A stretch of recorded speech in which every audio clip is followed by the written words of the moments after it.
the Solidarity Fund, or was it given the right to develop its own procurement policies independent of what the National Treasury would otherwise give as a guideline? And the issue that must be then dealt with in the immediate is what do we do if the accounting officers have deviated from the price list? Because I don't think that is a very difficult thing to detect, that if sanitizers or masks or whatever PPE was priced at 10 Rand and the department has spent 20 Rand, what has been done or what is being done to recover that money? Because it's clearly an unlawful expenditure. Because if you say to the departments that a price for this is 10 Rand and then the department pays 20 Rand or more, there must be some consequences that can be dealt with in the immediate. It's not an issue that can take a very long time. But also there has to be disciplinary actions against departmental officials at all levels and all spheres of government in terms of those that have defied the price list and those that have deviated from the guideline. So instead of calling on the National Treasury to self-regulate and deal with mechanisms to prevent this, perhaps as Parliament we should have a mechanism as part of our oversight obligations to closely monitor all the expenditures that are related to COVID-19 pandemic. That is one thing that we must do.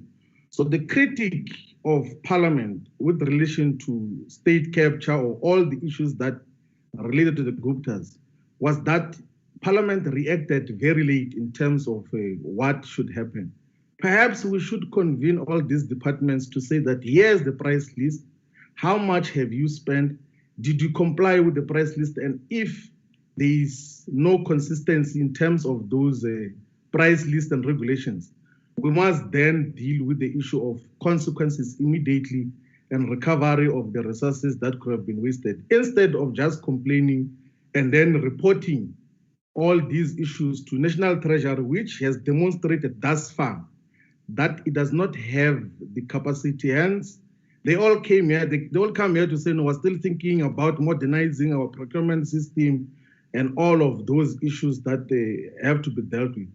But also there has to be clarity in terms of people who are politically exposed doing business with the state.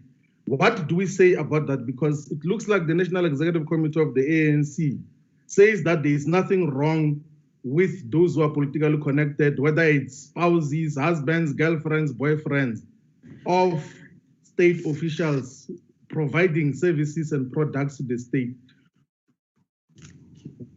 To come clarity, the conversation must not be. But I think, Chair, the issue that must be then dealt with much more significantly is the issue of building internal capacity to procure, particularly these PPEs, because there is no need for middlemen in this particular context. Why can't we give an instruction that as part of its regulatory framework and interventions, National Treasury must then build the internal capacity to directly procure all these PPEs and all the essentials that are needed to fight COVID-19.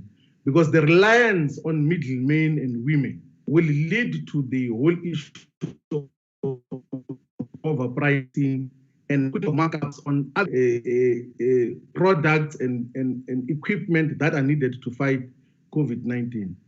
So outside of trying to self-praise or try to praise the National Treasury, I think we must be critical of its capacity to monitor its own regulations, to monitor its own guidelines in terms of how the monies had to be expended in relation to COVID-19. Because if you have got a law that cannot be complied with and you do not do anything about that, then you might as well not have the law. Because if you have said to departments that do this and they do not do that, there's not been any consequence that comes from National Treasury. There's not been anything that National Treasury has done to stop that. Maybe the only issue that we can make mention of was the interrupted IT tender, which the Gauteng government wanted to start with at the beginning of the lockdown. That was the only intervention that was made. But in relation to all other procurement, there's not been anything meaningful that is being done by National Treasury. I think that National Treasury must take responsibility for the corruption that is going on in all the departments and all spheres of government, because it lacks the capacity to monitor closely what is being done there in terms of all these issues. But also it must come out clear in terms of what is its guideline to the Solidarity Fund and all these things. What law permits you to have engagements with imperial logistics? What law permits you to engage with a business for South Africa unit or something like that, which does not have any legislative foundation to then deal with procurement of the state, whilst you yourselves can then deal with this much more meaningfully. I'm not convinced that National Treasury is a solution in terms of these problems. It's part of the problem that must be dealt with at the parliamentary level in terms of the constitutional obligation of oversight and clear recommendations of what is to be done to then deal with stopping now, not later, stopping now the corruption that is ongoing with relation to COVID-19. Thank you very much, Chairperson. I am trying to do what bolabulela nje.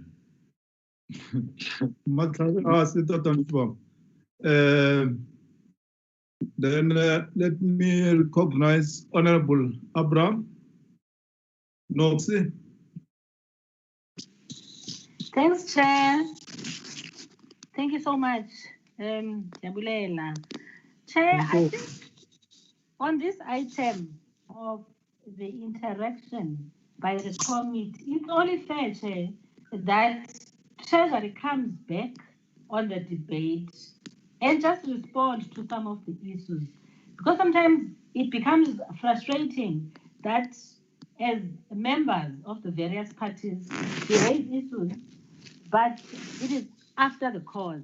The National Treasury has already spoken, and I'm sure some of the issues we raise, they also want to respond on them. So I just want to maybe propose that after we have spoken, we go back to them so that they speak, even if it's on a limited time basis, but they speak of the issues that were raised. The first issue for me, Chair, the first issue for me really is what members have already raised, the issue of the tender system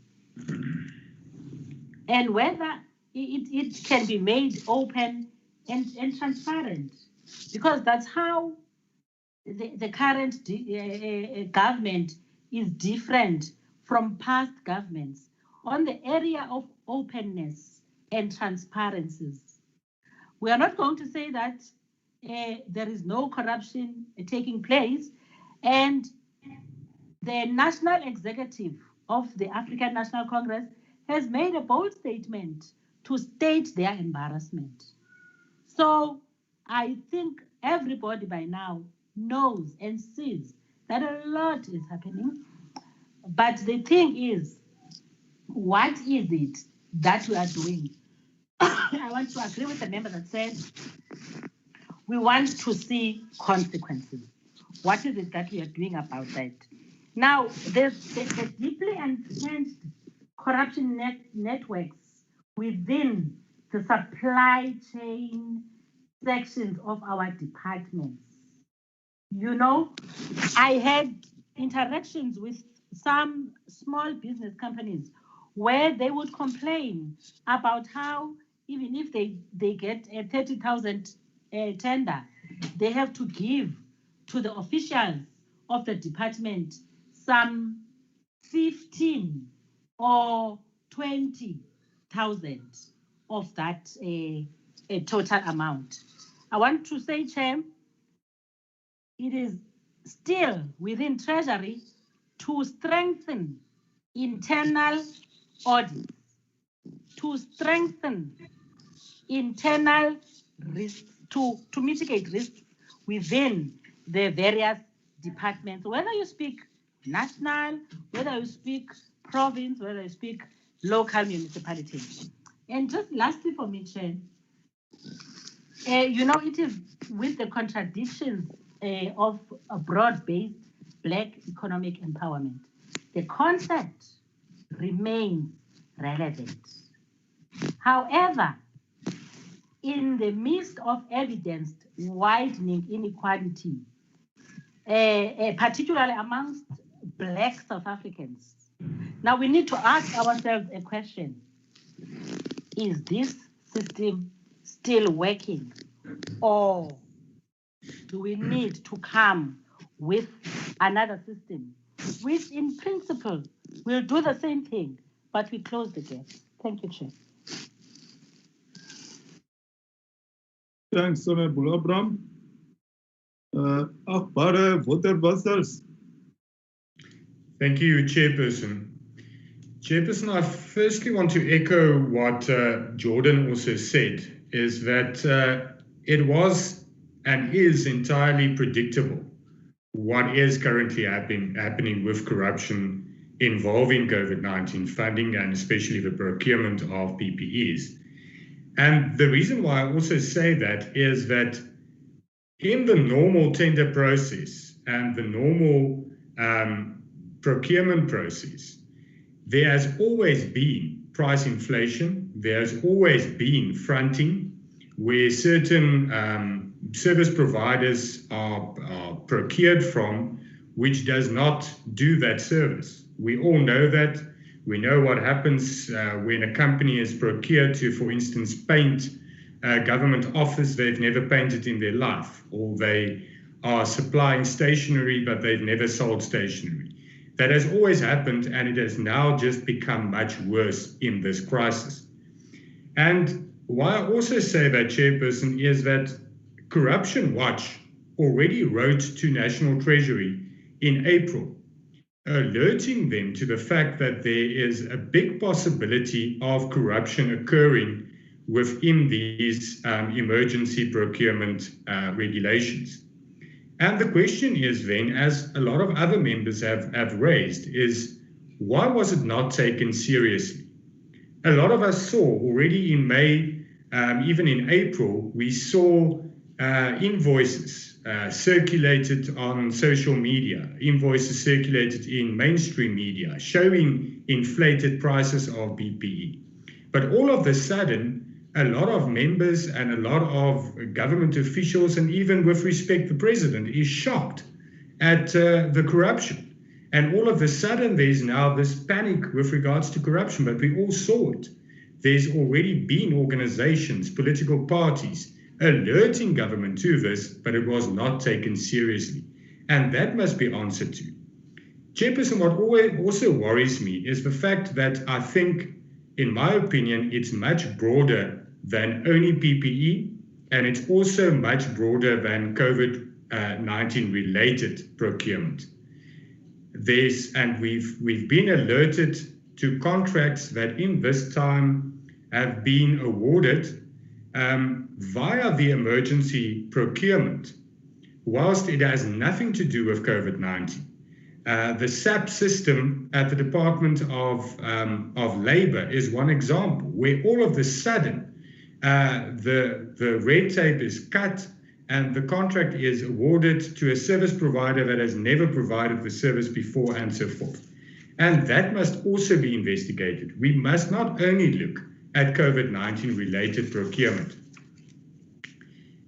A member has also raised the fact, and I think a few members and the Deputy Minister has raised the issue with regards to public trust. And Chairperson, then the question must also be answered. And there must be an investigation with regards to where did the PPE come from, which Ace Magashule donated to Cuba recently. Who procured that PPE and where did it come from? Because if those questions are not answered, we cannot restore public trust. We cannot restore trust if those questions are there, if it is in the mainstream media, and if it is hushed and there's no actual answers with regards to those type of things. Chairperson, the only way to curb corruption is to ensure successful prosecution of those who are guilty of these contraventions and jailing them, especially the politically involved officials and the political leaders who are involved in this contraventions. And Chairperson, then I want to say that no procurement bill will prevent corruption. The PFMA, the MFMA, all the circulars have not. And there's nothing wrong with the PFMA. There's nothing wrong with the MFMA. It's some of the best legislation in this regard in the world. But there's contravention thereof all the time. And that's the problem. For years and years, the contravention of the MFMA especially is allowed, and there's no consequences. The DG made the important point, Chairperson, regarding holding accounting officers accountable. And that should be the focus. But holding an accounting officer accountable does not mean a golden handshake, does not mean allowing the person to resign without a disciplinary process, without facing a criminal action. And then also, it does not allowing the person to resign and then appointing that same person in another sphere of government or at a different government department or a different municipality or entity, because that is what has been happening for many years. And that's why we are facing this pandemic of corruption. That's why this is occurring. And there should be much more focus on that issue, holding accounting officers accountable, really accountable, having consequences, not necessarily focusing on a procurement bill, and recovering the funds that are lost. I thank you, Chair. Thank you, Akbar Gassers. Honorable Maviletsa.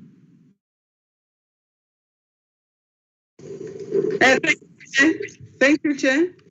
I just want to, on slide 4, even though some of the products have been produced here in South Africa locally, there was still a problem that, they won't be delivered on time. On this one, I just want to find out, well, if maybe this could be a chance to make sure that our young people start producing, not delivering. You go around with the 30,000 here and there, so that they must also produce this locally.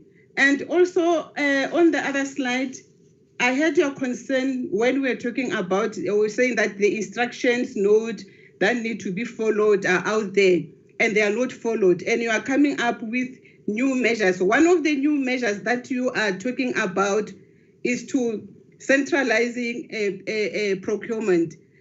I agree with Honorable Abrams. I think this can be debated. Why?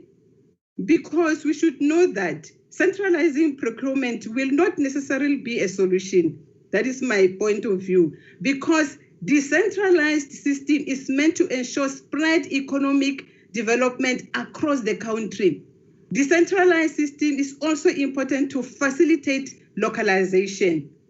The current problem is that there are other oversight bodies that are not doing their work at local, municipality. We've heard about those. There are other oversight mechanisms or monitoring mechanisms at local and regional levels. That's what democracy is about, to ensure oversight is decentralized and empower poor and rural provinces and communities. I think that should be a point, because government procurement is important in our economy, to transform our economy, deal with inequality and poverty. So decentralized oversight on procurement is key to ensure possible real intervention at all levels. And imagine, I could be in the system and I don't have these gadgets because everything is centralized. When the system now is saying to me, I must come and provide services, I don't even know. So I think I agree, perhaps, we should debate this issue, this issue of centralizing the whole thing. Thank you, Chair. Thanks, Honorable Maviletsa. Is there anyone, before I call upon the chairperson, Honorable Karim, to take the platform? Thank you, Chair. Only one point, Chair. I could not get my hand up. Oh, Mhlekazi, Njandu, over to you. Thank you very much, Chairpersons. Chairperson, I only raise a point of concern.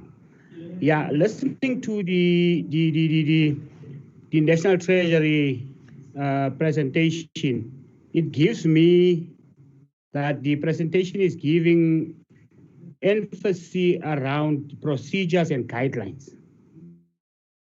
Now, the question one wants to ask is that in terms of accountability,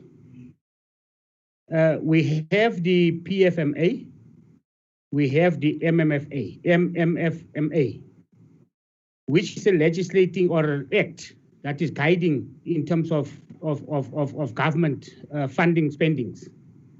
Now, National Treasury have given us the National Treasury instructions, and also we know that each department must have an internal control, and each department must have internal auditors. Now, the question that I want to raise is that the guidelines or instructions from National Treasury, how is that effective aligned with the PMFA? And how is it effective and efficient aligned with the MMFA? So to make sure that those are not just instructions that one can just ignore to say that, okay, is somebody just giving me instruction and I will still do my own thing. So Chairperson, I think one needs to be really now to be conscious and look at the facts so that each department give a detailed on each procurement that was procured over this period of COVID-19, so that one have a clear picture as to each and every procurement that was made per department. So that because we need to focus on the real problem, Chairperson, so that to root out corruption, we need to have a comprehensive and a detailed record in a report that will be outlining as to each and every procurement that was made, so that we have a very clear understanding as to fulfill our role as MPs, to make sure that we know exactly as to the detail how this process was unfolding. Thank you very much. Enkosi Mhlekazi. Akbar Dutoy. Thank you, Honourable Chair. I'll be brief and not repetitive. I think one thing that hasn't been mentioned is the fact that the departments has also incurred fruitless and wasteful expenditure with regards to the sanitizing of schools that were standing empty for months on end and then being sanitized before the children went back to school. It is common knowledge that this virus doesn't live for a long period of time. And I think this is also something that needs to be looked in as to whom gave the instruction to sanitize those areas that didn't need to be sanitized. Thank you, Chair. Danke, Dutoy. Yeah, I think we're done from members. And let me hand over to Honorable Karim. Over to you to make comments. Before you take off, after Honorable Karim, I'll request the Minister to come back and with the DM and the DG to respond to the questions and the comments from honorable members. Honorable Karim, over to you. Yeah, thanks, Comrade Chair. Firstly, I think I agree with others who say that these instruction notes are all fine.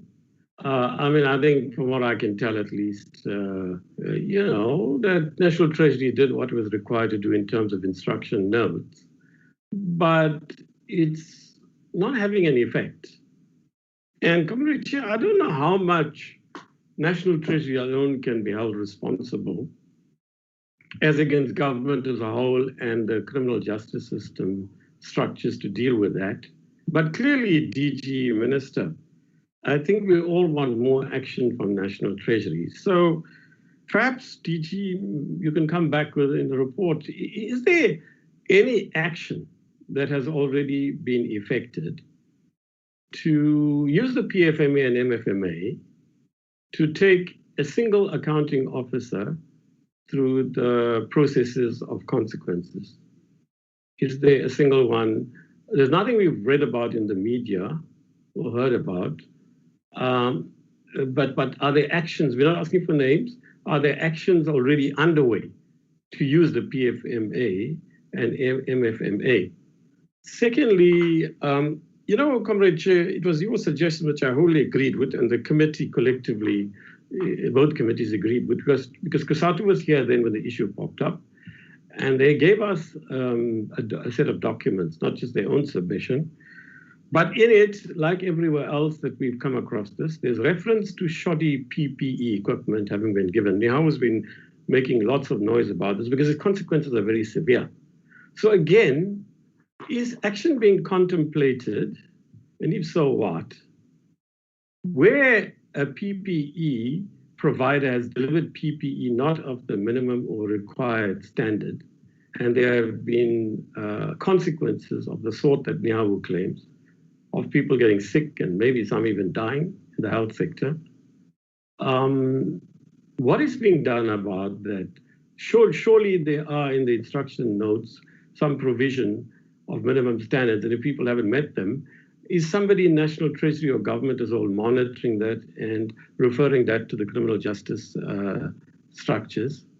Thirdly, Comrade Chair, I think many of us across the party political divide, you will agree with a lot of, well, not agree necessarily, but we think a lot of the proposals that come from COSATU are reasonable, and they should be considered by National Treasury and government. So at some stage, maybe I want to reply more concretely to it. Like COSATU has this idea of a rapid response court system or court process, or rapid response courts is what they say.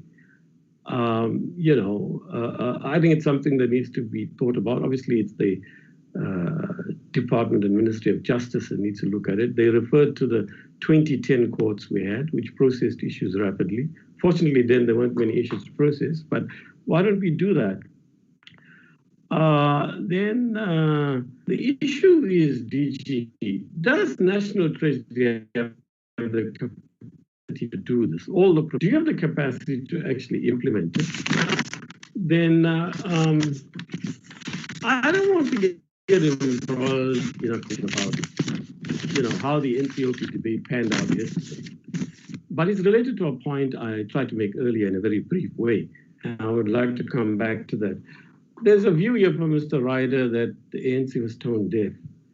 I don't agree, that's his view. I think it's related to a point I'm trying to make, which is, the way the opposition sometimes comes across, I don't think they mean it like that. Certainly Mr. Ryder doesn't, to me at least, having got to know him himself, thinks this. But they almost reduce corruption to a biologistic, a certain inherent thing in certain people that predisposes them to be corrupt. And that is what made the ANC defensive yesterday. I'm not saying Mr. Ryder suggested that by any means, but some of his colleagues, that is why people got defensive. But it's not something I want to share publicly because I don't have the mandate to do so. But in the ANC discussions before the budget, there was quite a stark discussion about the corruption and how we shouldn't be defensive about it. So I think it came across the way it did in the NCOP. It's because the entire debate, Comrade Chair, became about corruption. It wasn't about appropriations. It wasn't about saying, has the revised set of appropriations been sound? Could we have moved money from this program to another? Was this sub-program to another? Could we have a better system of monitoring these revised adjustments? And what are we as committees going to do about that and so on? It became simply about the entire corruption issue. As important as that is, it shouldn't have been the sole issue, but it's not for us to discuss that here. I'm sure similar things occurred in the NA debate. So I don't think the ANC is tone deaf, Mr. Ryder, but it's not yet. And on the issue of the Scorpions, 3,500 delegates. Chairperson is not the area to discuss it. I'm happy to engage with the Ryder offhand. 3,500 delegates in Polokwane decided on it. It's for the ANC as a whole to discuss whether it was right or wrong. I have my very strong views about that. And I think to reduce it to one or two subjective individuals who had to play the role they did in terms of a mandate given to over 3,500 delegates is not going to help us here, Mr. Ryder. Let's focus on the issues. The issue is across political party divides, we're all outraged. Not only you angry, don't make it a subjective matter. All of us are angry. The minister is angry. In fact, he referred to what he said at the outset. And look at the strong words used by him, the president and the chief whip of the ANC. Now, none of this is insincere. It cannot be. No party is stupid as to, be so tone deaf in a circumstance like this. But Comrade Chair, I'll come back to a point that I think we need to look at. Yes, we must act decisively against those who are corrupt. Yes, we must see action, especially from the Justice Committee on the new structures set up. Will they deliver? Will they actually deliver? It's a good structure that's being set up, but will it deliver, this SIU structure and so on? It's not us, it's the Justice Committee that must do that. But the issue remains, Comrade Chair. In a way, the DM himself suggested it. We can spend hundreds and thousands of millions of rands on forensic investigations and the criminal justice system. They are challenged enough as it is. We have to look at longer term things. Otherwise, we're back here 30 years from now. Not you and I, Chairperson, and those of us here. Back. We have to understand the structural conditions, if you like, the material conditions, the context within which this corruption takes place.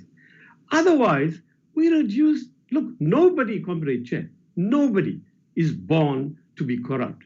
Nobody is genetically predisposed to be corrupt. So we have to look at what are the structural conditions that produce this. What is the context for this? And Comrade Chair, part of it at least, without rationalizing the wrongdoing of people, part of it is the nature of the economy. It's a highly monopolized economy. Comrade Tito and so on know this better than I do, right? It's a highly monopolized economy. To create an African or generally a black middle class, a manufacturing class, is not easy. And in the circumstances that we have this, there is a tendency for a new emerging manufacturing strata or industrial class or emerging bourgeois or petty bourgeois to invariably turn to the state for tenders. The difficulty with that is that we need to create spaces for these people in the private sector to grow without being so reliant on state tenders, firstly. Secondly, this idea of middlemen or rent seekers, as Minister Tito will know more than I do, is not going to create an new industrial or new manufacturing class. We need to review where BBBEE is going. So that's the point I'm making. Not the subjective factor in the sense that we need the right people in the right states. It's creating a response to those who reduce it to a subjective factor. People are inherently corrupt is the subtext of what some people say. And I repeat, not Mr. Ryder, he's not that sort of person, but the effect of what he says borders on that. Although he doesn't intend it, I have no doubt he's not that sort of person. But I want to say there's a lot we can say, but we need immediate action, which is what I think every member of this committee is asking for. We need a medium-term strategy, but we also need a longer-term restructuring of the economy, transforming it and deracializing it, creating spaces for people to become strong entrepreneurs in the private sector without having to over-rely on the state sector for tenders. That is all I'm saying, Comrade Chair. I don't think you would disagree with me. I certainly don't, dear Masondo, I certainly wouldn't disagree with me. And I suspect most of us in the ANC will agree, and hopefully some of the other parties. That's what I meant by looking at the objective conditions. May I once again stress before I part, Comrade Chair, I'm not speaking as a chair now. I'm subjectively putting my views. You're the chair right now as I speak, but I'm simply saying, Comrade Chair, we are not in any way by what I'm saying rationalizing the horrific corruption. The president put it very well, hyenas and scavengers. And the chief whip said it's barbaric, all of which is apposite and correct. Thank you.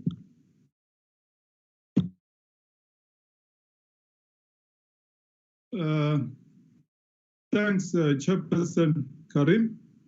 Let me invite the Minister to respond to comments and questions asked by honorable members.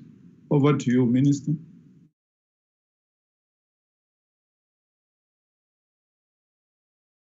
We also, Honorable Chair, we also had a closing choreography, if you don't mind, which is DG is going to deal with some of the issues, and then I will come and give the final reply, and then we can let you go to prepare dinner, if you don't mind, sir. Okay, the DG can come in with the choreography. Ntate Moja.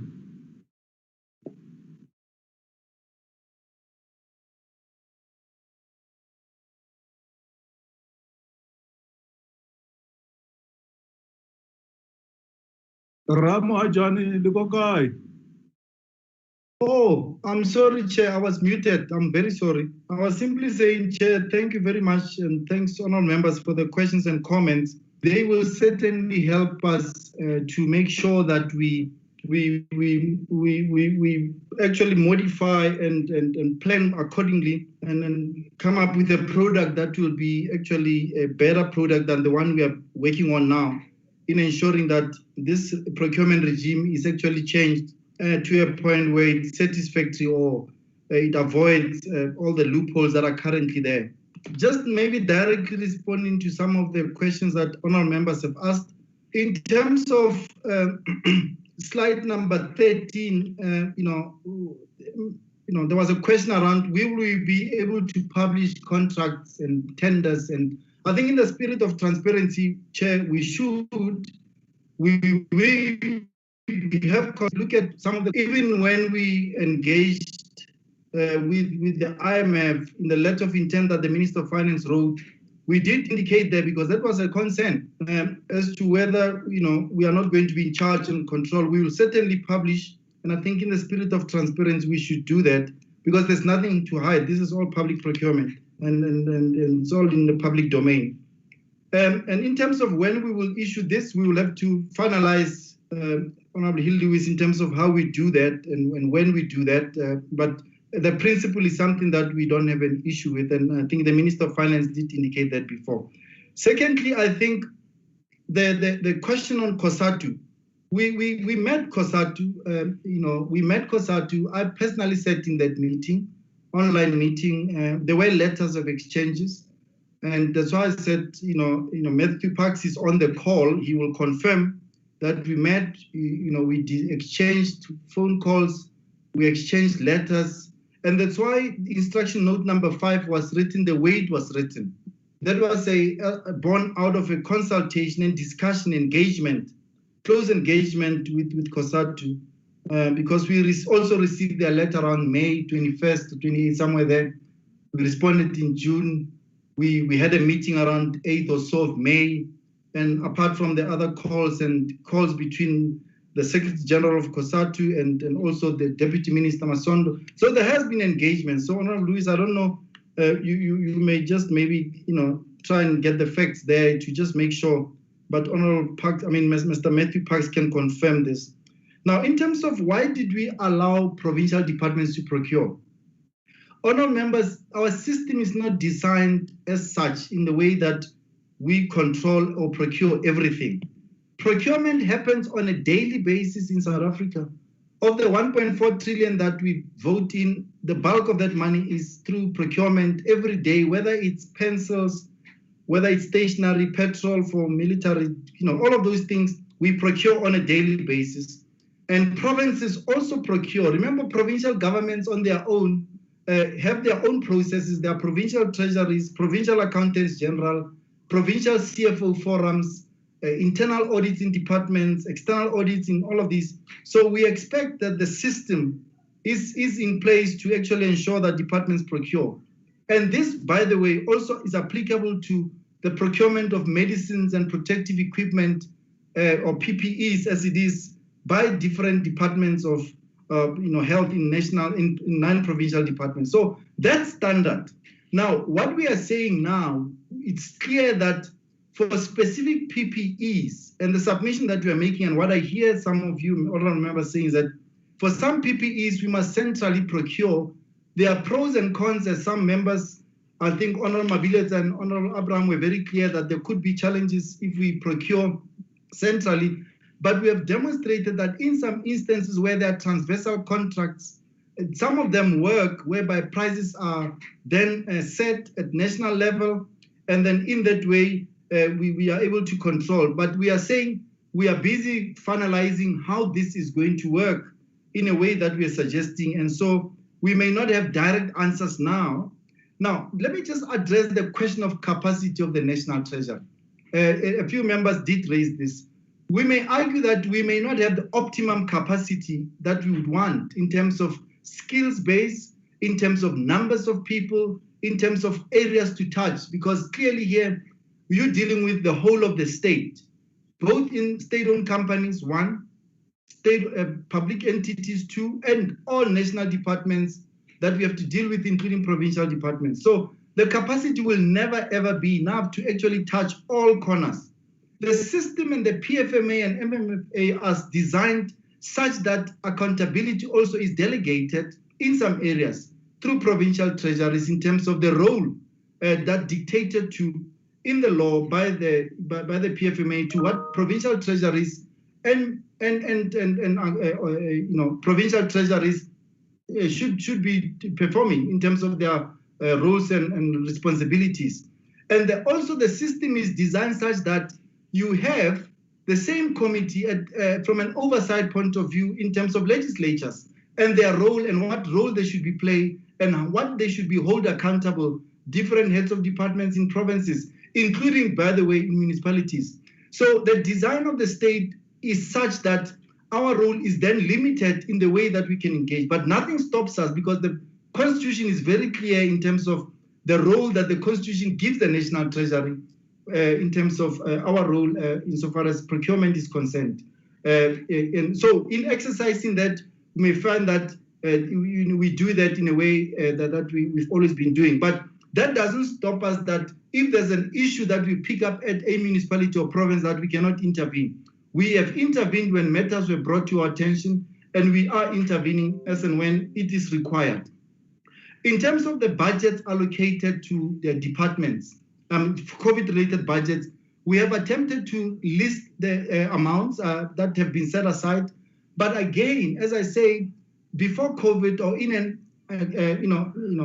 COVID-free environment, departments will still procure items that are related, whether it's masks and sanitizers. Departments will always procure those because those are essential goods needed in a hospital or a clinic environment.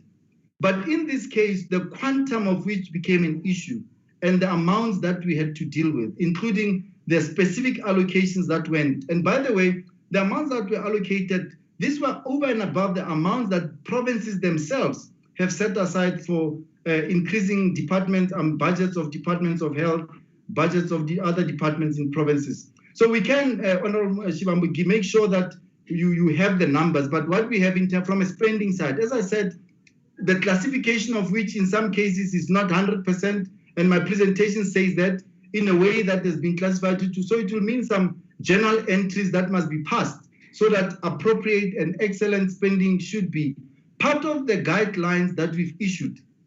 And if you go deeper into the instruction note number 7 that I was mentioning of 2021 from the OAG, we expect then all of these types of expenditure to be separated and be reported as such, including what the AG is going to look for in terms of the guidelines that we are also issuing by the AG and myself. So clearly we will then be able to see COVID-related expenditure. In a normal environment, such expenditures, whether it's fruitless and wasteful or whether it's irregular, you'll only see that at the end. You won't pick it up. Think about how departments respond. Section I forgot the actual section 22 or section 20 of the PFMA dictates that departments on a monthly basis must respond or must actually report spending on a monthly basis in terms of spending on goods and services and spending on other categories of expenditure. They supply that, and on a quarterly basis, we publish that. Now, at that point, in terms of our normal day-to-day operations, you are not going to see any wrongdoing. What you are going to see budgets and total spend for the month or for the quarter. But however, in terms of whether it was spent in an irregular manner. That normally comes at the end of the financial year. But if it happens in the year and it is brought to your attention, nothing, by the way, stops us from investigating, like in this case now. And that's why I think there's a special regime that we agreed on with the AG, that they are not going to wait for financial year end, but they will come in now to understand how much has been spent, what has been spent, and who, by the way, and we'll pick it up when the reports come through. In this instruction note number 8 of 2021, honorable members, we did indicate that departments are expected on a monthly basis to report any expenditure above R1 million on COVID-related spending. So we expect some departments are doing it, but some obviously are not doing it. So as to why they are not doing it, we'll get to that in terms of as we engage with them. But however, as I say, the capacity, and honorable members, to an extent, you are correct.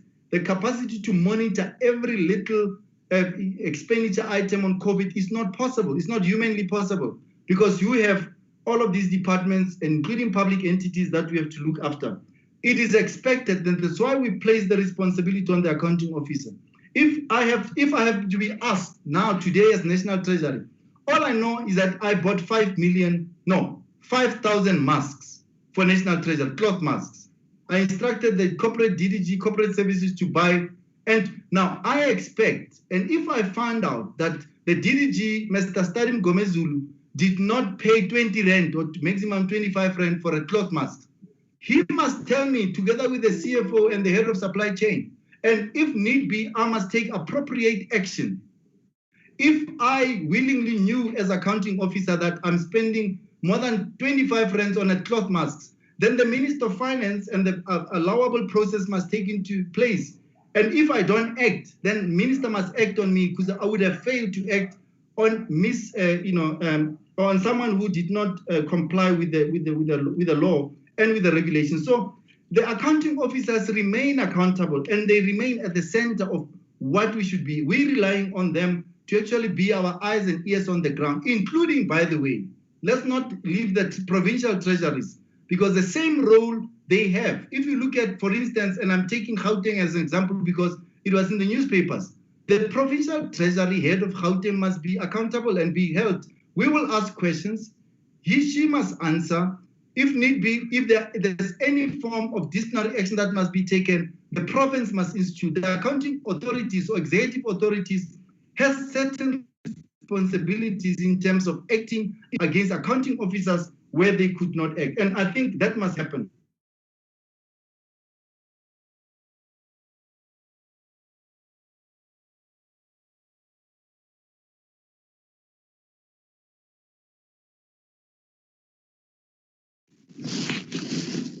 That's a sign that the DJ has to stop speaking.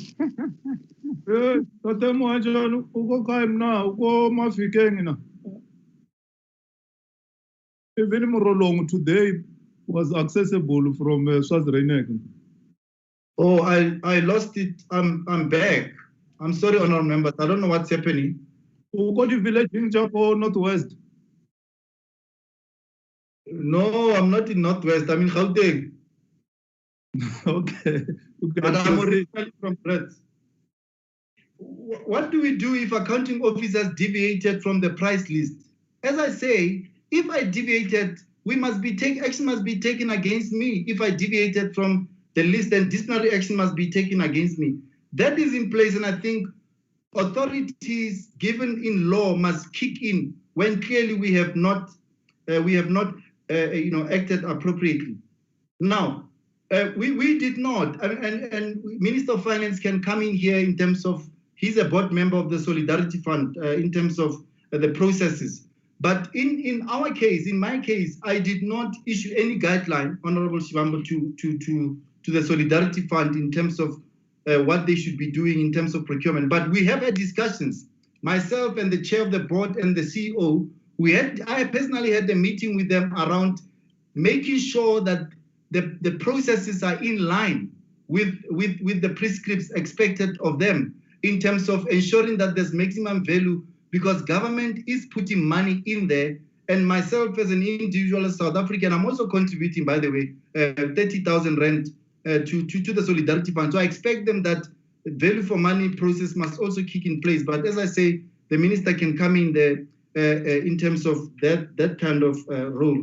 Now, the fact that we withdrew instruction note number 3 was demonstration that the processes that we thought were going to unfold insofar as Imperial Health Services and the way business for South Africa was coming about caused a problem and a challenge for us. And it was on those bases, honourable members, that I withdrew that instruction note. I cancelled the arrangements even long before they could start and fully be operational, because there were challenges in terms of who was getting a preference, who was being considered for supplying, etc. And I had issues with that, and we did discuss this at length within the Treasury and also within the broader collective of many other DGs. And we withdrew that instruction note and replaced it with instruction note number 5. So there were loopholes and challenges there. So we were quick enough to respond after engaging not only with COSATU, but also engaging with, as I said, Black Business Council, including many other fora and engagements, because that was not intended in the way that it was, including, by the way, engaging directly with the Solidarity Fund on this matter before I even withdrew that instruction note. So in terms of politically exposed persons, I guess Minister will take that and what the issues are. We don't want to rely on middlemen. I think that's very clear, or middle women or middle people, in terms of internal capacity. To build internal capacity in the state should be an issue that I think we generally, not only a Treasury responsibility, but the whole of government should be responsible for. Because it's important that we ensure that we build local capacity. We actually give opportunity when there was no opportunity, especially to companies that were previously marginalized. It's important that the procurement regime of South Africa takes into account all of those challenges. And we did come to this committee and indicate the same previously, Chair, that preference, opportunity the whole process in terms of the whole of government procurement. We must recognize clearly that the whole of South Africa, including issues of Black economic empowerment, because those are policies that must be implemented in ensuring that access and opportunity is given to everyone who has got the capacity and who has demonstrated the capacity to not only manufacture but also supply this much needed equipment. So, Chair, I will leave it at that and ask Minister of Finance to wrap up in terms of some of the issues that I may have left out. But I think, Chair, for the purpose of the questions that were directly related to us, I was able to capture most of them, unless if I mistakenly left some. But Minister of Finance can take it from here. Thank you very much. Thanks, DG. Minister, before you come in, Honorable Lewis insists that he wants to raise an issue so that you are able to also respond to the issue that you might want to raise.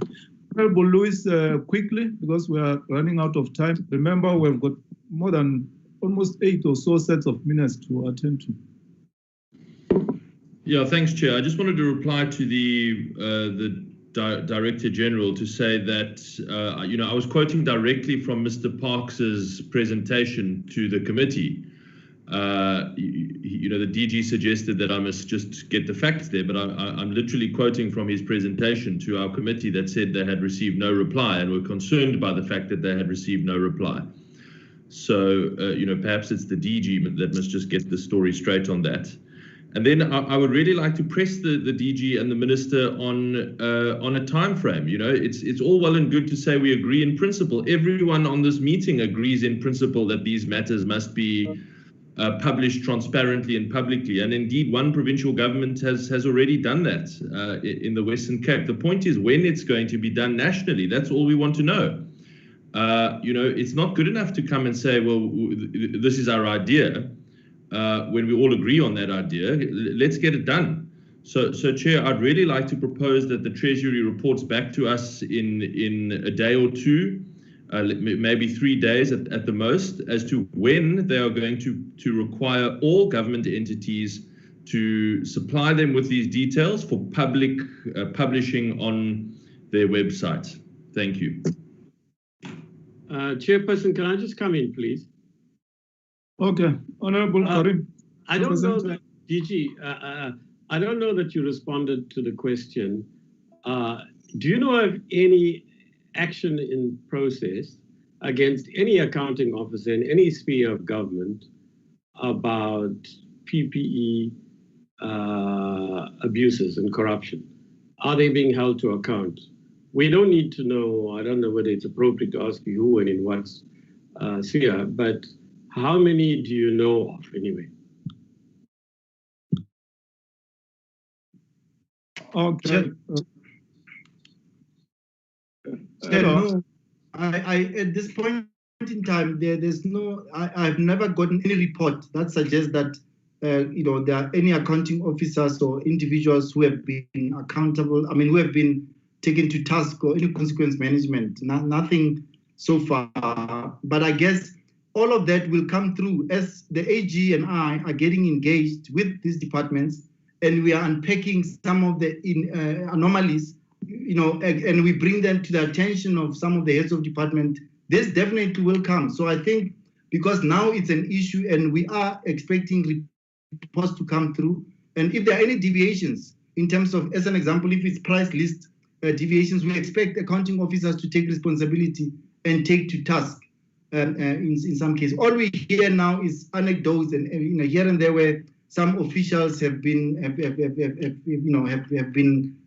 suspended or a threat of suspension, etc. But there's no case that I can show or that I demonstrate to date, except that information is being gathered and evidence is being put together. Thank you. Chairperson, now acting as a co-chair, I think it's reasonable to ask the DG within a certain space of time, maybe 10 days or so, to give us a report on progress in that regard. I don't know what you feel, Comrade Chair, and what the committee members feel. Okay, I think it's reasonable. DG? We will certainly in 10 days make sure whatever information we have, we'll immediately work on it, and within 10 days report back to Parliament, to this committee, on what we have found out across the state as a whole, including provinces and national departments. Okay, thanks, DG. Over to you, Minister. Thank you very much, Honorable Chair and honorable ministers. Honorable ministers, honorable members. I just came from a cabinet meeting earlier. I would like to put aside the political disagreements on political squabbles, and so we deal with the issues before us. The key question is, what are the next steps to be taken? And I think the Director General indicated that certain administrative steps are being taken, and I think it would be good if honorable members could pay attention to what he said. It is there written in the submission before you. That is at the administrative level, and you can have a look at that. I hear issues being made, but it's political again, about letters being replied to or not. I won't go into the detail about the fact that members of Parliament have the privilege of asking parliamentary questions and not to bombard my office with letters. Can answer those questions publicly so that every member of Parliament can read our replies. But I think we also have to be careful not to be unduly manipulated by people outside who will come to the committee and claim that they have had no responses from the National Treasury, whilst on parallel to that, they are holding meetings and discussions with the National Treasury. That is very disingenuous, and it's not correct. Also, I think honorable members must be aware that some people, even including from within the trades union movement, tend to promote their own industry and subsector. And so I think we should be careful that we don't become victims of lobby groups coming in whatever form they do, and so on. The issue of the timelines of publication of the contracts that have been won by one company or the other is something that I think it's quite urgent. You shouldn't wait for too long. In fact, during the course of this conversation, the MEC of Finance in the Free State sent me the list of the companies which received the contracts in the Free State, and that can be found immediately on Tender Bulletin number 17 of the 17th of July 2020. So she has published that already. Of course, the weakness with a tender bulletin and the list of companies that received the tenders is that it does not tell us who are the shareholders of the companies. It doesn't tell us who are the directors of the companies. So we need to publish a list that also does what Polantzas would have called, it deconstructs the shell of the company and tells us exactly who is inside the shell. And through this process of the deconstruction, we'll be able to have a better sense of what's happening. And so tomorrow morning at 9 o'clock, as one of the next steps, I'll be having this conversation with my colleagues, the MECs of Finance from the different provinces. But let there be no doubt whatsoever that these discussions and the next steps and so on might in any way whatsoever leave a vacuum in the administrative system. The administrative system continues as outlined by the Director General, and we need to stick to that. What all this points to, honorable members, is that the state being such a large buyer of goods in the market, the largest actually, has a lot of capacity to influence the direction of the transformation and direction of this South African economy. And that, given its size, it's important that the procurement system works in tandem together with the political system that we have in the country. Our political system is that we have national, provincial, and local governments. And at each sphere of government, we have executive authorities and accounting officers. And I think if we followed through the political and administrative system properly, we should be in a position to control this procurement system very well. I'm quite certain we can do that. As DG Dondo tried to indicate, if something wrong goes on in the National Treasury, I have to institute disciplinary hearings against him. And if I find that there's anything that suggests an untoward behavior and theft, I have a responsibility to report him to the law enforcement agencies. That should apply to all executive authorities in national, provincial, and local levels.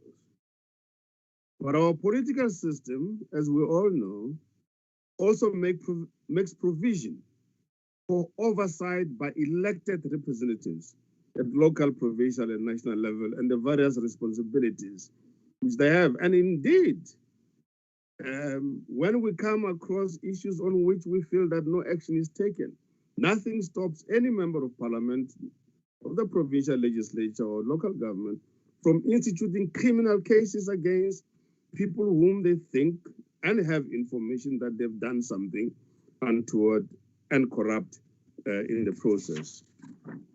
I welcome any suggestions on how we we can strengthen the capacity of the capacity and capabilities of the National Treasury. I'm not averse to any proposals in that regard, but I'm quite certain that as things currently stand, the National Treasury is a team of highly competent officials who I have no reason to believe that they are incapable or have no capacity whatsoever to perform their functions. Now, I think that the overall direction in which we're going as a country will require that we strengthen our political system, strengthen the role of the executive authorities and the role of the public representatives, strengthen the auditing and accounting profession, strengthen the prosecutorial capacities in our society, and ensure that any malfeasance is taken care of. Up to today, I'm still very concerned about the fact that nothing has happened to the people who looted the Guyana water project. And this matter is being raised with the prosecutorial authorities, and indeed in any other place around the country. There needs to be concrete action being taken by the law enforcement agencies as well. I conclude, Honorable Chair, by thanking you very much for the opportunity to have this conversation with you. I've tried as much as possible not to do any politicking. I'll leave that for another day. The matters that we're dealing with here are so serious that they require all of us at this hour to work together in order to right that which is wrong, but in the process, and not to taint every contract with the same negative tone, because it's not the case. And also to be aware that when somebody has been awarded a contract of, say, 90,000 rand, it is not a gift. It involves going to spend the funds allocated on an appropriate way, in an appropriate way. And finally, the disease of two finalists, I don't like, I'm sorry about this. Finally, I think the issue of the Solidarity Fund has been mentioned. And I think that because the Solidarity Fund has received part of the funding from the state and also from the citizens of this country, it is quite correct that this committee should seek an audience with the Solidarity Fund for them to take you through their processes and what they have done with the mandate that has been given to them. Honorable Chair, I thank you very much. The cluster of economic ministers is waiting for me at 5:30, but I'll wait until you end this part of the meeting. I will be unable to stay for the part where you deal with the minutes because I think that's your housekeeping. Thank you very much indeed. Thank you. Thanks very much, Minister. Deputy Minister, DG, National Treasury officials. As I've said in the beginning, that we don't want to paint everybody with the same brush. We would like to pay our homage to frontline workers, be it health workers, be it security cluster, law enforcement agencies who make sure that the disaster management regulations are enforced. We would like to pay homage to public servants from national, provincial, up to a local sphere of government who work very hard to assist the command councils which are there in place, run around. I know of officials who even work over weekend monitoring funerals to make sure that families that are in bereavement comply with the disaster management regulations. And there are many officials who are very honest when it comes to supply chain management.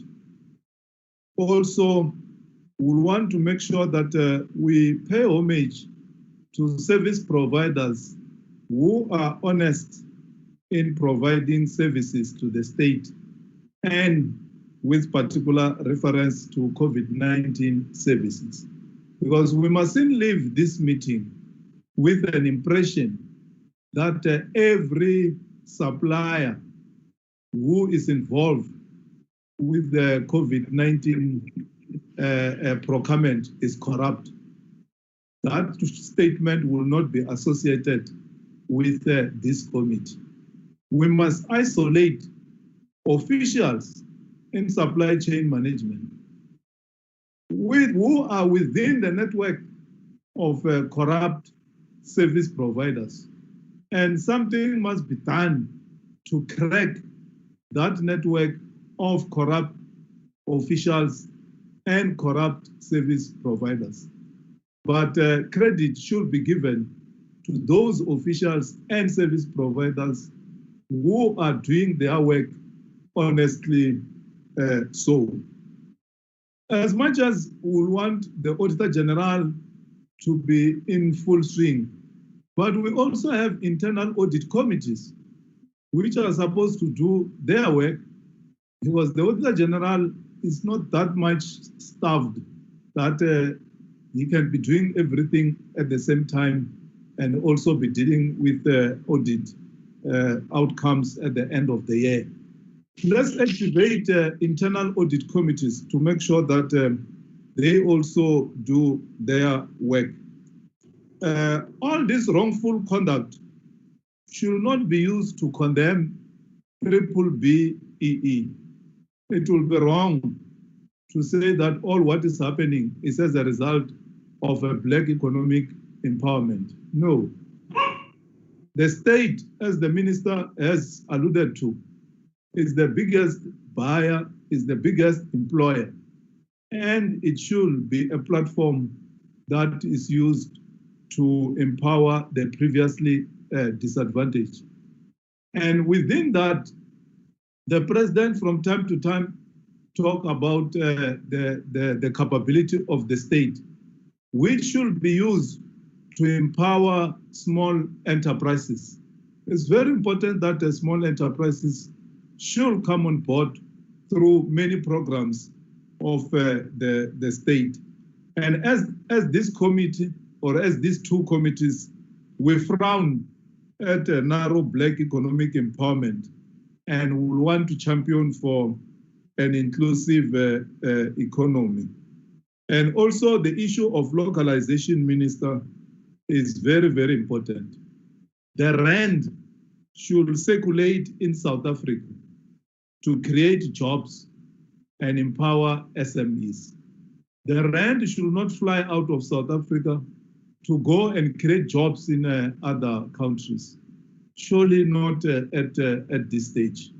The rand should circulate here in South Africa, create jobs, and for SARS to collect more revenues.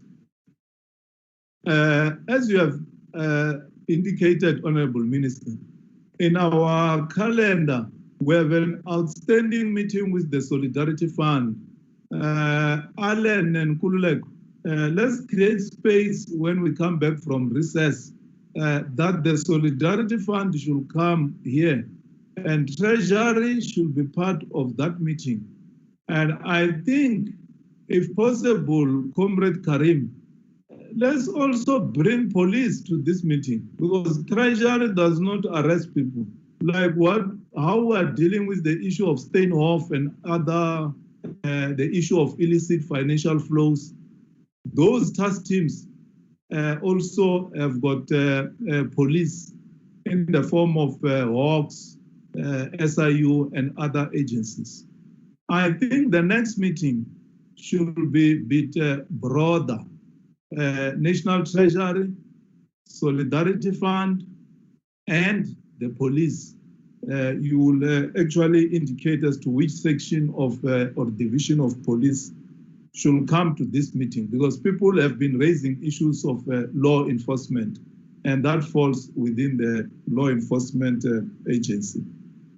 The issue of oversight, cooperative governance, we'll have to recommend cautiously to Treasury, because Treasury does not have the powers to take over powers of provincial and local government.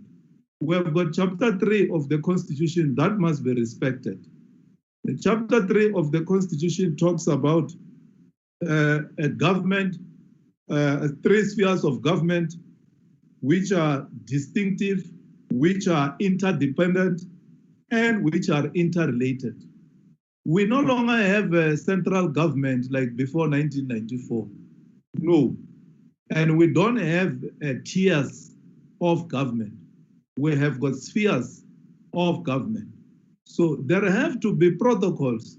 If a particular function which is performed by another sphere of government has to be taken by another sphere of government, I think we should respect constitutional provision, because we might want to make such recommendations and it flies against the constitutional provision. So I will be hesitant for us to recommend right away that let Treasury centralize everything that has to do with procurement of COVID-19. I don't think it is as easy as that, but we want to make sure that there are consequences in regard to those who are on the wrong side of the law. And as Parliament will continue to play oversight, and as I've said, Honorable Karim, I think we'll have to look at the date, yourself, myself, and the Secretariat, when Treasury, Solidarity Fund, and the police should come to this meeting so that we deal with some of the issues that we have raised today and other related issues. Thanks very much, Minister, Deputy Minister DG. You are released so that we can go to the next item of minutes. Thanks very much. Honorable members. Thank you, Chair. Chairperson, can I just come very quickly? They don't have to repeat. About going forward, I'd like to suggest, Chairperson, we think about this, but once a month or maybe once every 3 weeks, Treasury needs to appear before us. It doesn't always have to be the Minister or the DM to report on progress in respect of the issues we raised. If we go for once a month, then it should be a standard Tuesday or Wednesday of each month. But every 14 days, they should give us a report. So we have a written report in between. So every 2 weeks, they give us a report. Every 4 weeks, they appear before us, but we can discuss the mechanics of that. Secondly, I think we should draw in, Comrade Chair, we've discussed this offline, the trade and industry and police committees. But I think you and I should write a joint letter to our, a letter to each of our House chairs to suggest to them that the criminal justice system should be held to account far more effectively by our portfolio committees and select committees. And then when we meet with the police and let's say the new SIU structures, the multi-dimensional one, I think we should have the relevant committees there. So it doesn't get seen as if we're taking over their role. But beyond that, I also would like somebody from our side to write to the DG about outstanding questions that haven't been answered. So Jordan Lewis, I see, no, it's not Jordan. Somebody else wanted to have a follow-up question. Yeah, it's Jordan Lewis. Can't you put it in writing? I didn't get a reply to my question, Comrade Chair, and I didn't want to pursue it, but in writing it should come. So will the researchers note this? The question from Jordan Lewis can be sent to them. I'd also like to remind the researchers that are asked, is any action being taken that they know of against any PPE that fell below the standards that had consequences, or even it didn't, for somebody's life or health? Comrade Chair, I agree with everything you say. Thank you. But just to make one more in-house matter, there's a confusion on our own select committee side. The minutes are all joint minutes. We can participate fully in them. We'll only vote separately because we had joint meetings, so the minutes must be the same. They can't be different. So select committee members, please stay behind and have your say when the chairperson of the NA committee leads us on this. And then, you vote on it separately, Comrade Joe. We vote on it separately. Thank you.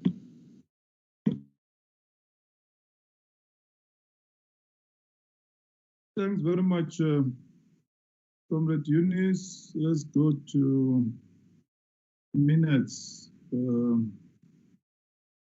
Draft minutes. Sister Tebo, you have sent me minutes. There's something wrong with my technology. The 11th of March. Hi, Chairperson Maswanganyi. Yes, USCOF will start on the 23rd. The 11th of March, it was a meeting of SECOF that happened last quarter. It was not a joint. So the standing committee will be the 23rd of April. Yes, starting from 23rd April until the last one. June.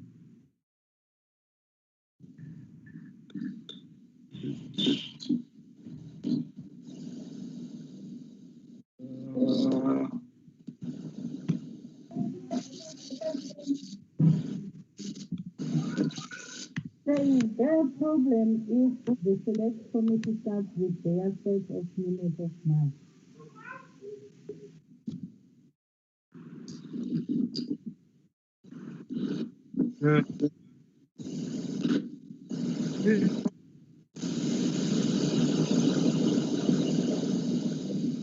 Chairperson, you are offline. You're muted. Can you hear me now? Yeah, we can hear you now. Okay. The minutes of the standing committee start from the 23rd. Yes, Chair. Okay. Members of SCOF, Thursday, 23rd, 2020, virtual meeting, briefing by National Treasury. Those are the minutes, attendance, parliamentary staff. I'm not sure which. Is it only one page? Because sometimes when it comes to the cell phone, it gets corrupted. Okay, let's move through correction. Honorable members, minutes of the 23rd April 2020.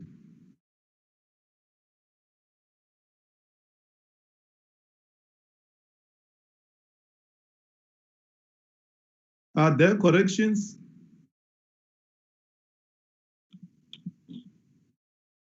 Alan, you will assist me in identifying speakers. Chairperson, I must be honest and say you're not the only one struggling to get the information in front of you. I'm also struggling. So, yeah. Okay. Yeah, here they are. Are there corrections on the minutes of the 23rd of April?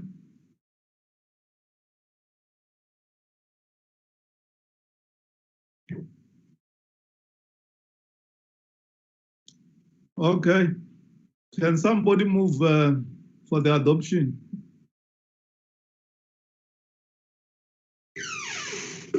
It's Honorable Mavileta. I move. Honorable Mavileta, you move for the adoption. Yes. Mavileta moves. Second. Vessels, do you want a second?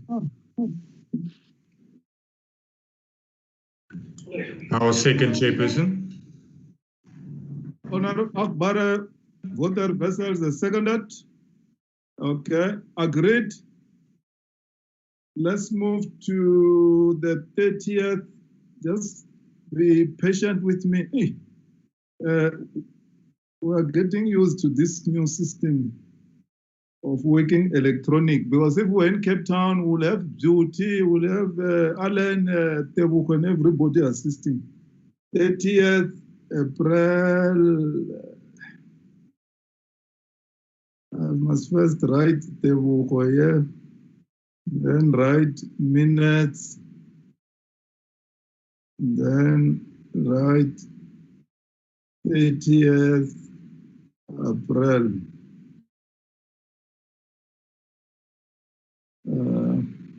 Hey, Sister Tebu, where are you? Africa. And actually starts with the master. It's you who have sent me the minutes, isn't it?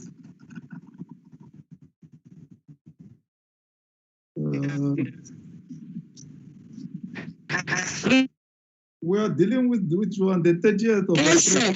If you had closed the lists, how many seats would you believe? 3rd July. June. July. June.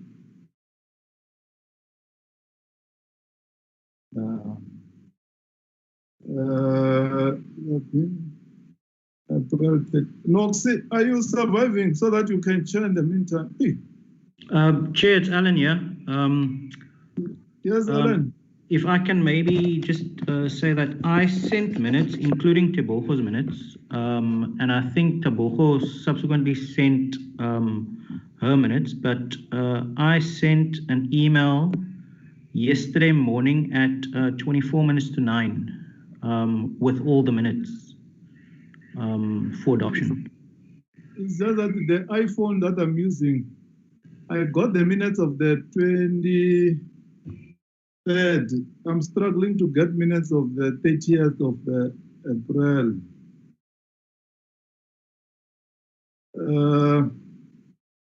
Honorable Abrams.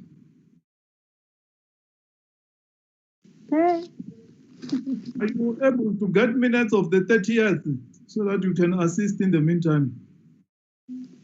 Hey, sir, I am not good at these things.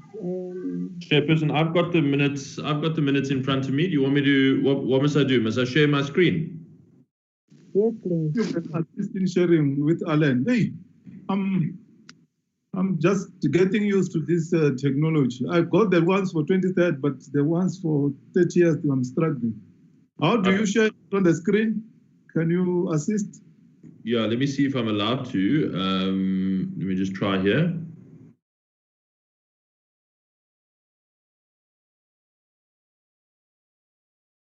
Alan.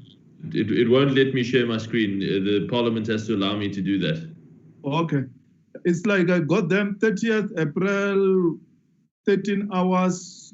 Is it the right minutes, Alan? Yes, that's the right one. Yeah. Sorry, but that's the same one that I've got. Yeah, 13 hours, 30 April 2020. Attendees, officials, parliamentary staff, introduction, proceedings, deliberations by members, response by National Treasury. Okay, there they are on the screen. You have issues in regard to corrections of the minutes of 30th April?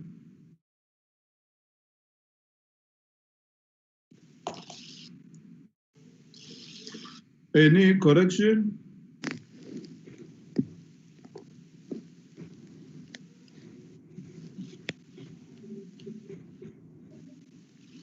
Anyone to move for the adoption of the minutes?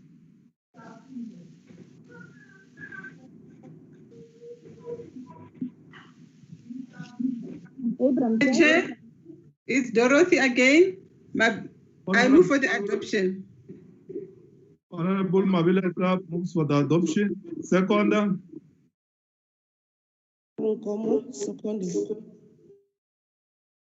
Honorable Nkomo, second. Thanks. Then let's move to the minutes of the 9th. Is it the 5th May? Yes, Chair, it's 5 May. 5 May.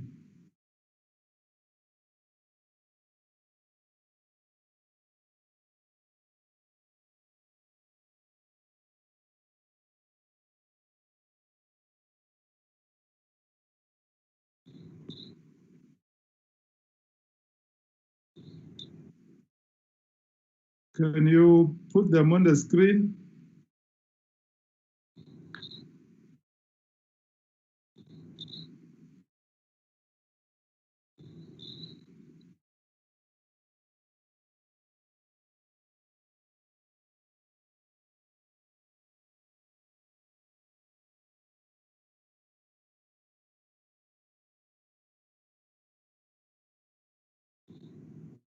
Okay, there they are.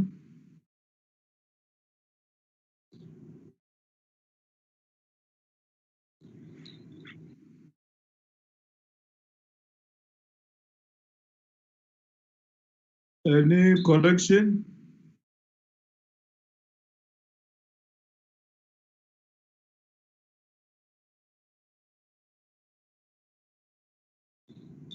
Anyone to move for the adoption of the minutes of the 5th of May?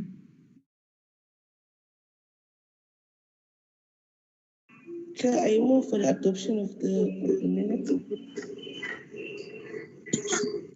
Honorable Zanele moves for the adoption. Any second? I move to second the minutes. Honorable Mabileta. Honorable Mabila, seconds. Let's move to minutes of the 19th of May. I got them. It was at 9 o'clock on Tuesday. Then you put the minutes on the screen, Alan, and good luck.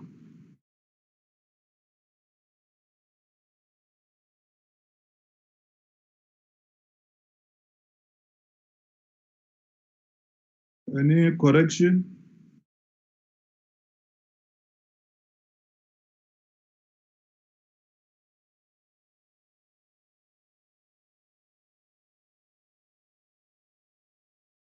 Any mover for the adoption of the minutes?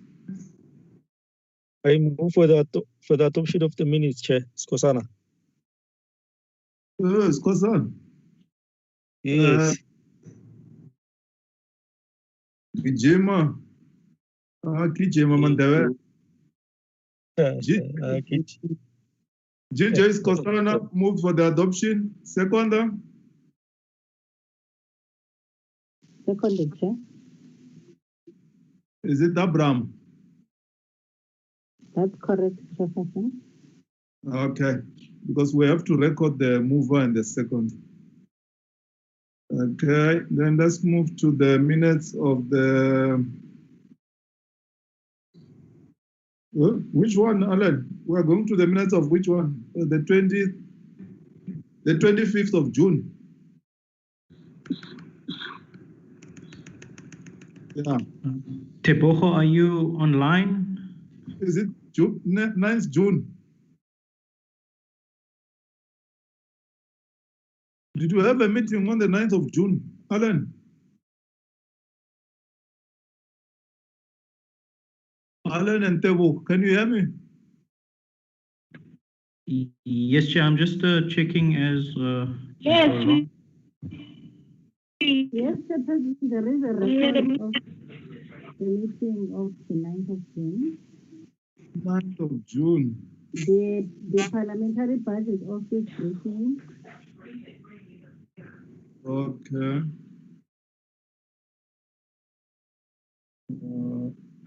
7 July. Yeah, the minutes of the 9th of June. Are there corrections?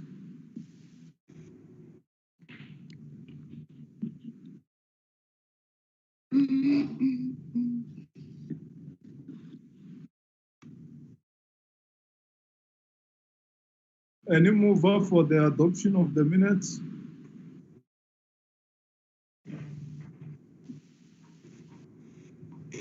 I move for the adoption, Chair. Kosana moves. Mabileta. I second. Mabileta second. And then the next set of minutes is the 25th. Alan and Tebuko Kulek. 23rd. 23rd.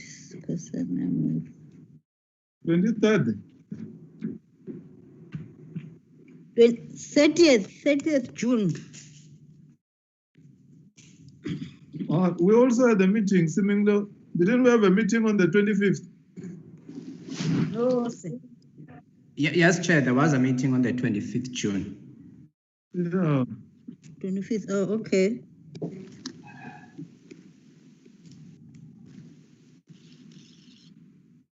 Yeah. There are the minutes, honorable members. Corrections.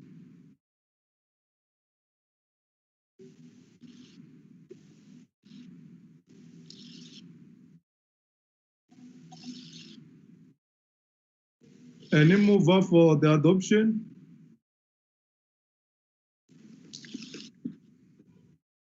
I move for the adoption. You move for the adoption.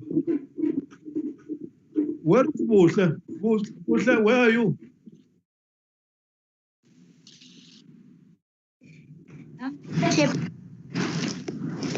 Uphi? Ndikhona. Uyabona ukuthi sisenkingeni ne-technology mani sikhumbule GH usinikeza ama-minutes. Hey, kunzima le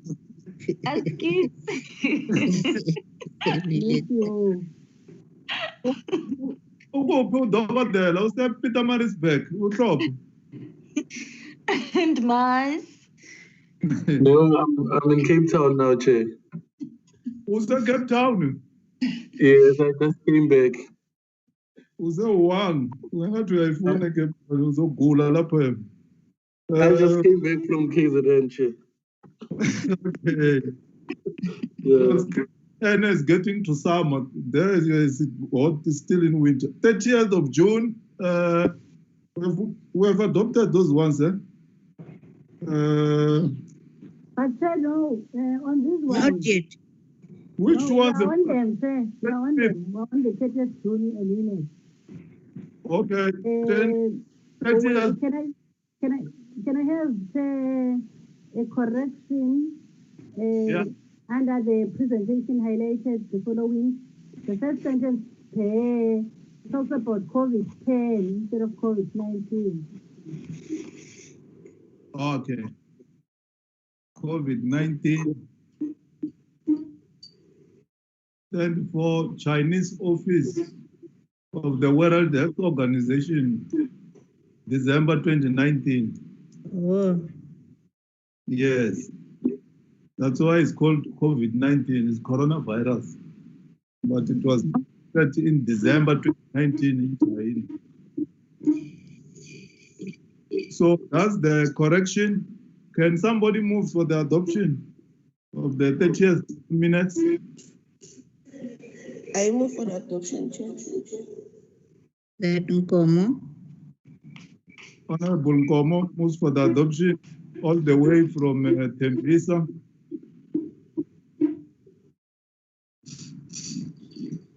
Daniel, why are you hiding? We haven't seen your face for 3 months. Chair, I'm around. Why? We don't want the member, we want to see you. I can't show my face, I'm in hospital. Oh, I'm sorry, I was not aware. We wish you speedy recovery. You showed it in their own useful way. Oh, okay. Their own way of communication. Okay, no, we're right, Zanen. We wish you speedy recovery. Zanen, Nkomo moves for the adoption. Seconder? I was just wondering, sir, on this minute, towards the end, whether, because that the sentence, the long sentence there at the end before closure says he thanks all officials, and because it's a new paragraph, I was wondering if we couldn't say the chairperson or the co-chairperson because it's a new paragraph. Okay, Noxie. Alan and Ebuko. Where are we now? Look, we are on the last paragraph of minutes of the 30th. You see there where it says closing remarks by the co-chairperson. Before closure, there is a stand-alone sentence there, which says he thanks all the officials for their presentation. So, Honorable Program said that you should put the chairperson because it's a new paragraph. Oh, okay. Yeah, so you deal with the English and the rules. Okay. The next set of minutes, is it the 1st of July? The third. Eh? Should be the third, sir. I'm subject to correction. The 1st of July 1st, and then to the 3rd. Oh. Yeah.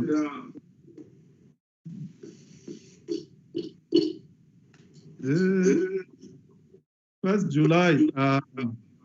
No, this is technology. First July minutes are there.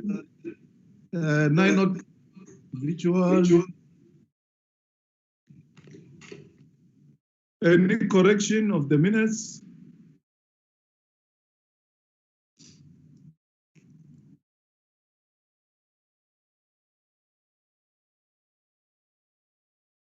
Key issues, debates, tax, spending, reforms, finance, adjustment. Any mover for the adoption?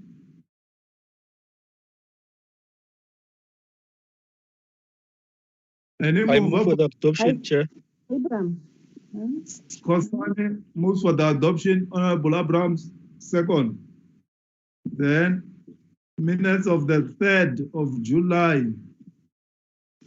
Where are they?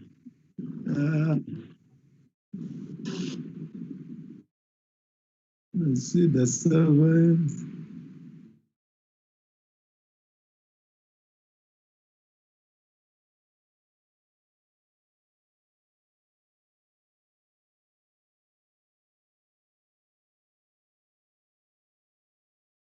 The 1st of July. Do you have minutes of the 3rd of July?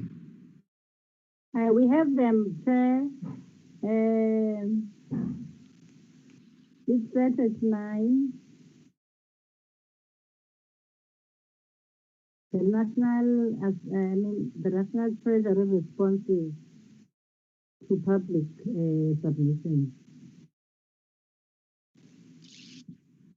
Yeah, Wawana, you will start to realize the value of people. When you are with them all the time, you don't sometimes realize their value.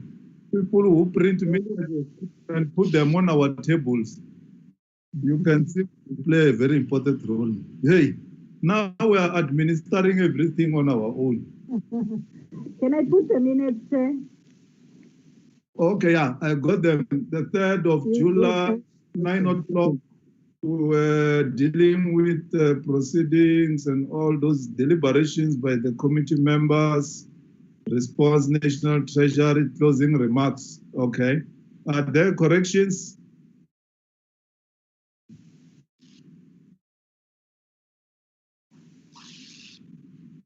Anyone to move for the adoption of minutes of the 3rd of July? I move, Chair. Honorable Mabila moves. Second. Is it Zanel? Honorable Mabila moves for the adoption. Who's second? I second, Chair.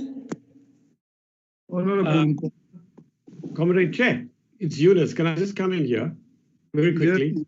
Yes. Just to NCOP members, Comrade Chair, that when you have joint meetings, the minutes can't be changed by either committee.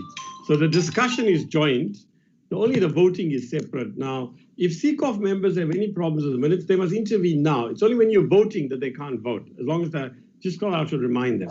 Because all we're going to do when you finish is we're just going to call for mover and seconder, that's all. Okay, thank you. Cheers, Mr. Karim and Ms. Maswangani, it's Alan here. Also, just to note that the minutes are edited by 2 content advisors. So there may be words and phrases and stuff different, but the content is the same. Yeah, but that can be sorted out. The point is about, they can sort of sort it out. The point is the content is what we decide. Thank you. Yeah, they must participate. Yeah. That's the point. Thanks, Comrade Eunice. Dorothy Mabila moved. Zanele Komo, seconded. So we're going to the minutes of the 7th of July.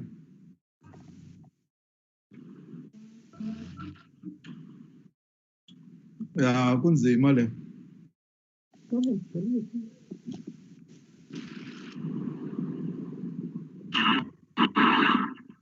Chairperson, is Mr. Parks still on?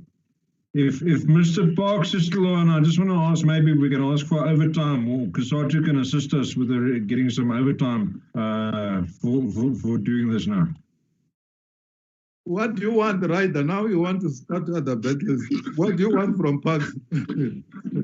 No, I want overtime. He must fight for us, Chair. Don't start battles with Parks, you won't finish it. Zuti, where are minutes of the 7th of July? Hey. Okay. There we are. 7th July minutes. It was Tuesday, 9 o'clock. Members, are there corrections?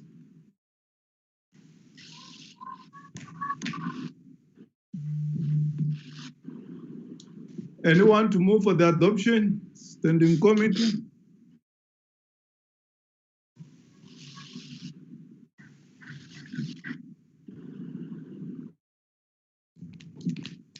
Move up for the adoption. Abraham, Chairperson, committee is very slow for movers, seconders. We don't operate. Yeah, Honorable Eunice, they are getting used to the new system. You see, when we're in Cape Town, we've got It's not about you, my brother. It's about your members. You know, What? they must just say, they must move faster on moving and seconding. I mean, really, it's your members, you. No, this is a new way of doing things. People are not used to this, Comrade Eunice. old man, old man. Honorable Abrams has moved. Seconder. Seconded, Chair. Kozan. Yeah, it's a new normal. Namhlanje une connectivity throughout the meeting. That's great. Yes. Chairperson, it's not a crime if the DA seconds the minutes or the EFF or the Freedom Front. It's not against the rules of Parliament. It's not a crime. We are on our own. When it started. We are on our own. Oh, Camp, where are you? No, he can't. Remember, he's my on our side member. Where is Dutoy? Where are they fired? They were in the meeting. We'll get our chance, Honorable Chair. Dutoy, you're too quiet today. You only ask one question. Chair, I think the matter of corruption has been depleted. Everyone knows what's currently going on in government. So we'll start that fight again in the morning. Okay. Don't provoke him, Chairperson. Don't provoke him. You can confirm the meeting. You can fight at another stage. Okay. Who seconds? Noxie had moved for the adoption. Who seconds? I second. Mabilet. Mabilet a second. Minutes of the 14th of July. The meeting started at 9 o'clock, deliberations, briefing by National Treasury on the disaster management bills, correction, move up for the adoption. I move, Dorothy. Honorable Mavila from NIM for the adoption.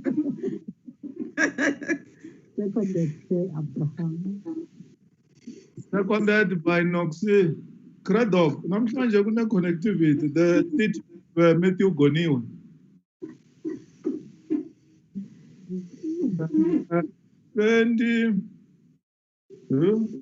Alan, where are we? I'm confusing things. 22nd July. Correction. Move up for the adoption. I move. Honorable Mavilata moves. Seconder. I second, Chair. Zanele Komo seconds. 28 July. Skosana. Yes, I move, Chair. Skosana move for the adoption. Seconder. Murolong, where are you? On behalf of Noxie. Where is Murolong? Yes. Okay, I second on behalf of Murolong. He's busy speaking for the Northwest. Seconded, Kapra. Okay, who's the seconder? 21st July. We are on the last set of minutes, the 28th. Honorable Abrams has moved. Who's seconding? Skosana moved. Who's seconding? Is it Abram? Yes. Okay, Abram is seconded. We are done with the minutes. Let's hand over to the House of Lords, the upper house. Yeah, thank you at long last. And let's take your complaints for. Let's see how fast they can move. Oh, it's easy. Noxie. Okay, colleagues, NCOP. The House of Lords, you are just told what to do. 11th of March, colleagues, is our own meeting. All it does is it notes that we adopted all the collective minutes then. Is there a mover, please? It's a very straightforward one-page thing. There's no change that can be done, actually. Okay, mover and second, please. Jadu moving. Right. Thank you. Now, from then on, it's just movers and seconders because of minutes. April, mover and seconder. I'll move on behalf of Injadu. Hey, Injadu, are you moving? I say I'm moving. I'm moving. Please move faster. Seconder. Outcome seconds. Thank you, Wale. 30th of April. Ryder moves. Why are you reading them? Yes? Sorry? Ryder moves. Ryder, seconder. Jadu second. 1st of May. Outcome moves. Seconder. Oh dear. All right, I'll wait. 4 seconds, Chair. Thank you. I second. 9th of June. Sorry, 19th of May. 19th of May. 19th of May, please. Thank you. Thank you. Thank you. Nicoleko, please. Thank you. Thank you. 9th of June. Ryder moves. Thank you. Ryder. No, we need a seconder. Who's the seconder? Outcome seconds. Thank you. 30th of June. Mover, please. Kiva moves. Jadu moves. Kiva seconds. 1st of July. Mover and seconder. Outcome moves. Seconder. Second. Oh dear. All right. Let me second, Chairperson. Okay. I'm seconding, Chairperson. I've got a novel here to read in between. The time's being lost. 3rd of July. Okay, let me read my book. Yeah, Ryder moves. Thank you. Seconder. Outcome Thank you. seconds. 7th of July. Kiva moves. Mulani. Yeah, Kiva Yes, moves. Seconder. Kiva moves. Seconder. Jadu Thank second. you. 14th of July.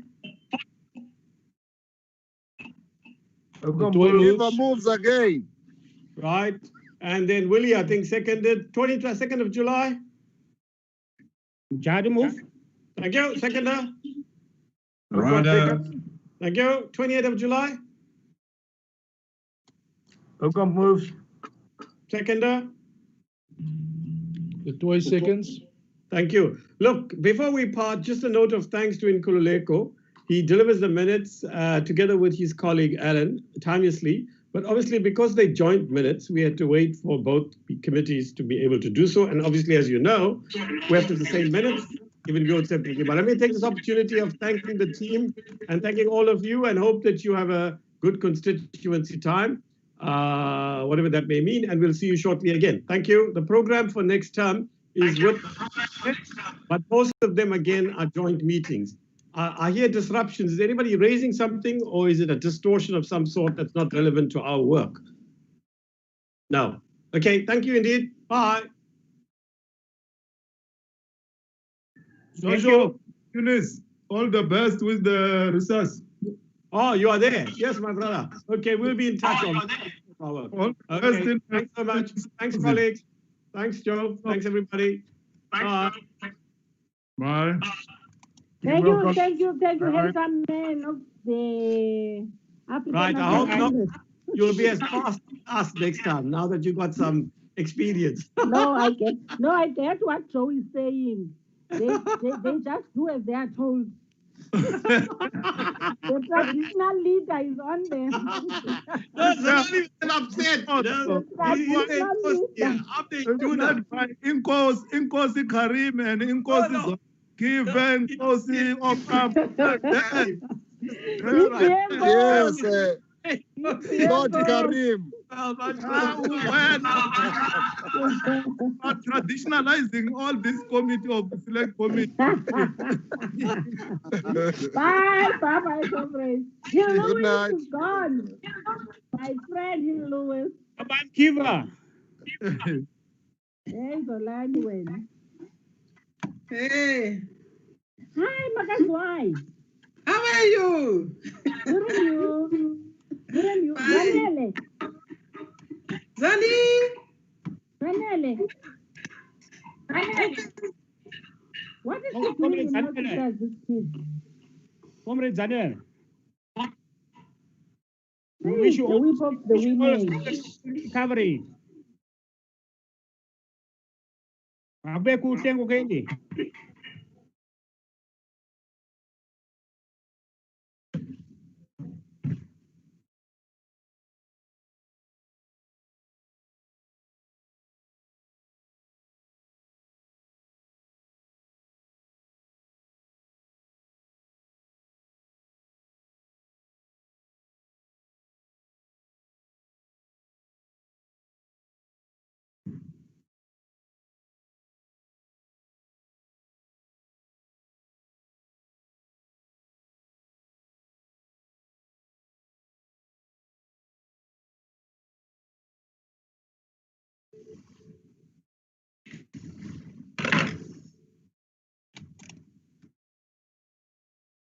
Nkululeko, good evening. How are you? I'm okay, thank you very much. Nkululeko, one of those sets of minutes at least had a Microsoft macro virus attached to it. Okay, so I've picked it up on my side. I'm going to suggest that you ask IT to have a look at yours and just see where it's emanating from. And then they will also need to get all of the members that have in these files. I can do my own, but just to highlight it. So yeah, it's the Microsoft macro virus. Okay. Thank you very much. Thanks. Cheers. Bye.